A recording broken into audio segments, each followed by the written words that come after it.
One, two, three, go. Happy birthday, Shai.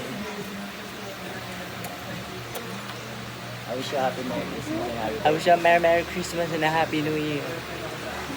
A day in my life.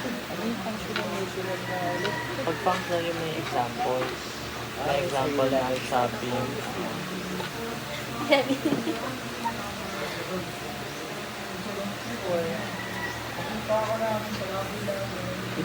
Ano yun?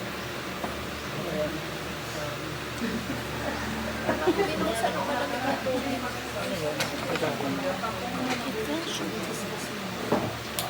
This is an approach to language instructions that emphasizes teaching language in context. Focuses on using real situation. Situational language. O sino yung nag-ano na? Si Erwan. Siya ba si Gaten Button fried. Kiran? Fried. From Kiran. Puran. CNL ba ito?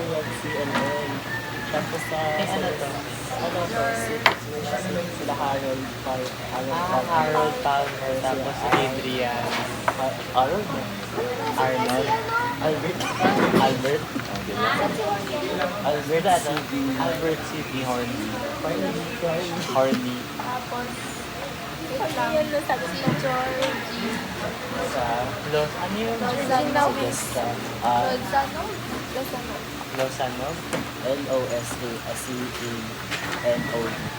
Okay. Lozano. Dr. Georgie Lozano. Sa Suggesto. Suggested. Nash, where's my phone? Nasa akin. This is us before the long quiz in teaching and assessment of grammar. This is us after long quiz in tag. Ah, yes.